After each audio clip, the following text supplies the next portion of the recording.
What's going on, guys? Ben from JK Gear and Gadgets. In today's video, I'm going to talk a little bit about sway bar disconnects. Different types, different models, and what I use on my Jeep. I'm sweating because I actually just installed one of them, so I'm going to talk about it, show you guys what I just did. But man, it is humid today. I've been trying to make a lot of videos, but the weather hasn't been working, hasn't been cooperating with me. It's either been extremely hot, raining, or just crappy out like this. But let's talk about sway bar disconnects. Alright, so before we get into all the aftermarket options, let's talk about the stock sway bar links. So this is my stock sway bar link I took off a long time ago. As you can tell, the bottom side that mounts to the axle is simply bushing style, and the top part that actually connects to the sway bar itself is a kind of like a tie rod end style. So they're not easy to disconnect. You'd actually have to get under there with a wrench and socket, take it off. Not bad, but every time you go wheeling, that would get pretty old. And they're actually pretty thin and prone to bending. Alright, so let's talk about the Rubicon owners. All your Rubicon guys, all your Rubicon guys have the fancy button. So do I, even though I took the Rubicon decal off the hood. It is a Rubicon. I took this smart bar off. What this is, the electric sway bar disconnect. This plunger comes out and disconnects your sway bar in the middle. These things aren't that great. They're good when they work, but a lot of times once they get wet, these things aren't sealed up well. They get wet, short out, and you're left with nothing but a blinking light. Either it won't disconnect or it won't reconnect. So these really aren't cheap to replace either. If you go to the dealer, they're expensive as crap. But if it's under warranty, you know, hopefully they'll be able to warranty it out. But if you're tired of messing with your Rubicon Smart Bar, that's when you get the Evo No Limits knob. That's what I just installed, and I'll show you guys that in a minute. Alright, so let's go back to the basics real quick. This right here is your sway bar link, and the bar that runs across here, horizontally over to the other side of the axle, is your actual sway bar. Just, you know, a lot of people get that confused. It's just wording, doesn't really matter. But the factory sway bar link, as you can tell, goes down here. Once you lift your Jeep, this is going to be too short. You want your sway bar angle to be pretty much either flat, 0 degrees, or up a little bit, 5 to 10 degrees. So after a lift kit, these aren't going to work.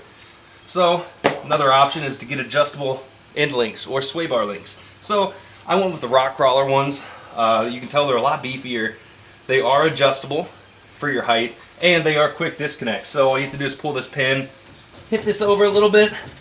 It's nice to have a hammer sometimes, and boom, you're disconnected. Tie it up out of the way, and you're gonna be able to get that articulation. I'll throw some videos up there of some Jeeps articulating, but with this disconnected, your axles will be able to drop down and come up independently of each other. Not independently, because I mean it's a solid axle, but when this side comes up, your other side can go down, and that's what they call flexing. I'll throw some shots and some videos of that here now.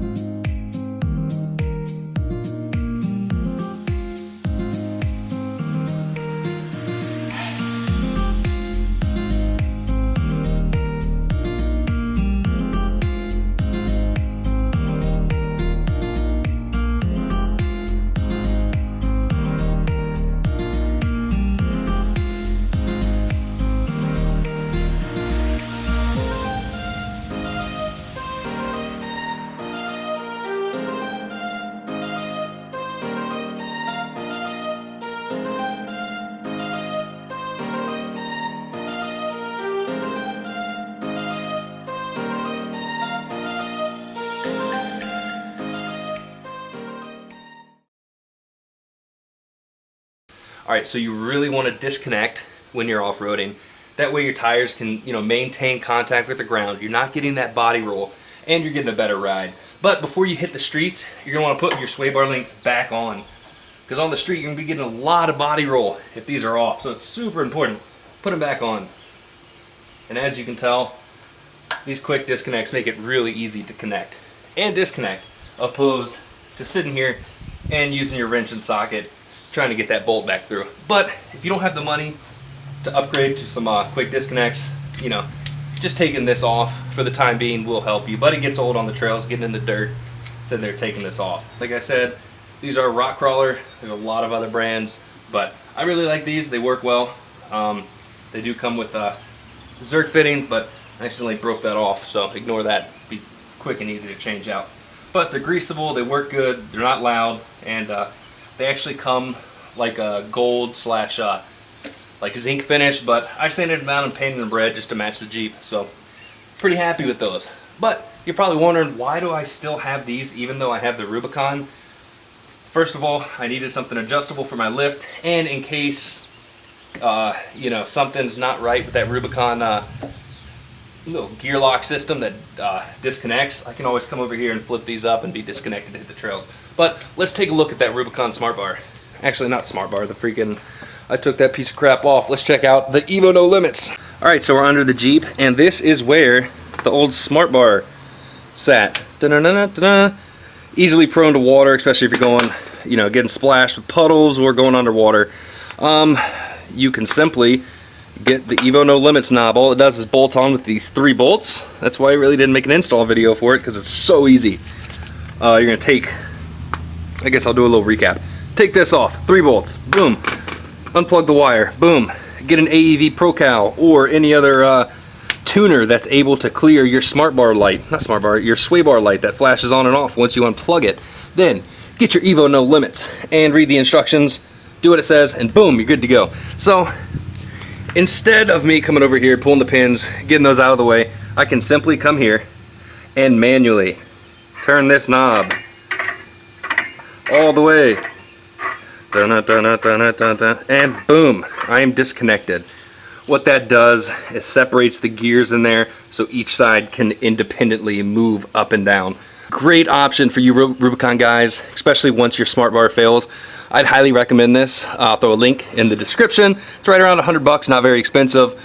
If you have the extra money and don't want to come out here and manually turn the knob, they make a pneumatic version which plumbs up to your ARB or whatever type of compressor you're having. You can flip a switch and disconnects it. So that's another awesome option. But I think that one's more like on the $200 range, but it'd be worth it if you have the money.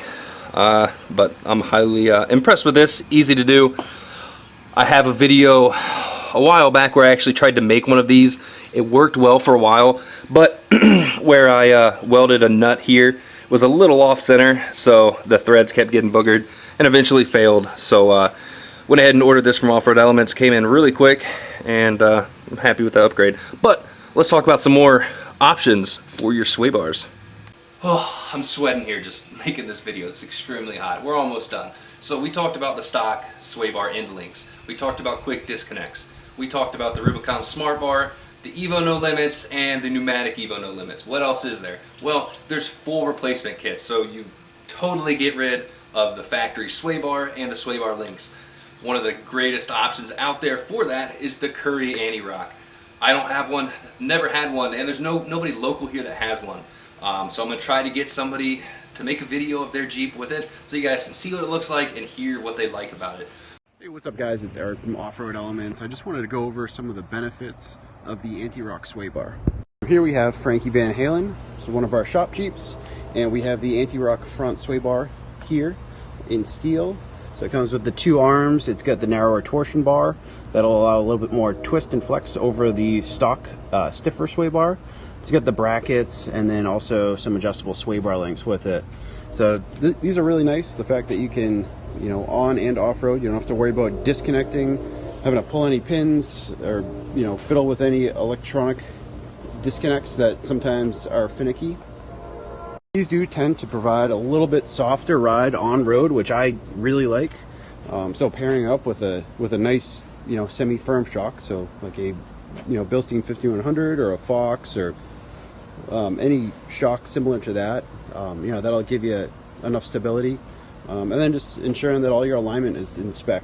You really won't notice much of a difference, and then plus, you know, you'll have all that capability that, you know, all you have to do is just air down when you hit the trail, and you don't have to worry about pulling any pins or having anyone jump up and down on the side of the Jeep. Here is my Jeep. Actually don't have any sway bar in the front just because of the setup. I actually prefer it without, but I do have an anti-rock in the back. So this is the aluminum version. So this one comes with the 2 arms, you know, same as the front, 2 arms with the torsion bar and then the sway bar links. Scotty's Jeep, I Hate Yoakan, is one of our lead techs, and he is sporting the aluminum front anti-rock sway bar, but you don't have to worry about any corrosion or rust or anything, and it stays nice and pretty for a long time. The Curry anti-rock. A lot of people love them, a lot of people hate them. You know, I'm not going to talk too much about that because, like I said, I don't have any experience with them. But, you know, what I've heard from the arguments is a lot of people are saying, well, you know, you're still limiting your flex to a certain extent. And the people that are on the other side of that are saying, well, how much flex do you actually use off-road? You know, you're not always using all your flex, and what is that little bit that you're losing going to hurt you? They are convenient to have because you don't have to disconnect, but they also come at a higher price tag. I will throw a link to the description, or a link to buy those, or whatever. You see the price of them. And I'm getting tongue twisted. Heat stroke. No, I'm still sweating, so it's good. I'll throw a link to all these products in the description so you can see the prices and see what works best for you.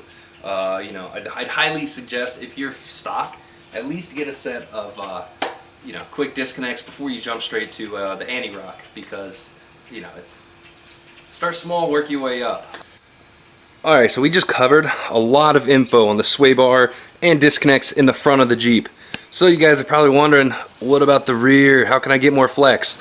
Let's go back there and talk about it. So the rear sway bar from the factory is a lot smaller. And you can see right here, my finger is pretty much thicker than it. So it's really not limiting too much of your flex. That bar is going to bend really easily, even when you don't disconnect. But one thing you probably will need, especially after a lift kit, is adjustable sway bar links. A lot of people take off the rear completely. They say they don't notice it on the road, and I can see that just because there's not too much weight back here. But I use my Jeep to tow my trailer, so that's a lot of weight sitting on the back of the Jeep. I don't think it'd be smart for me to take mine off, so I'm not going to. You guys can do some research to see if you want to take yours off completely, or just throw some aftermarket adjustables on there and call it good. I'd say either take it off, get adjustable end links, or go with the Curry anti-rock in the rear too. If you're going to off-road your Jeep, I definitely recommend a set of quick disconnects, or for you Rubicon guys, you know, either keep pressing that button until it dies, or go ahead and switch over to a Evo No Limits. And it's also nice to have quick disconnects even if you have a Rubicon. Hope you guys enjoyed the video, and like I said, there's a lot of other companies that I didn't mention. For quick disconnects, there's hundreds of different styles you can get. I went with the rock crawler ones. I'm happy with them, and I definitely recommend them for you guys. If you're running something different that I didn't even talk about, or if you have anything to add in the comments, definitely go do it. It's awesome to see people comment with their experience, their thoughts, and, you know, other people's knowledge. Throw that in the comments, just so not only I can see it, but everybody else that's watching this video can go down and read other Jeepers' experiences. That's awesome when people comment. But yeah, that's pretty much it. I'm gonna wrap this video up. Thanks for watching, guys. Give it a thumbs up if you will. Subscribe to see all my other videos. And speaking of flexing, I still need to flex these 40s, see where I need to trim, what mods I'm gonna have to do to really stuff them. So that'll probably be another video because I'm gonna go inside and cool off. Thanks, guys. Until next time.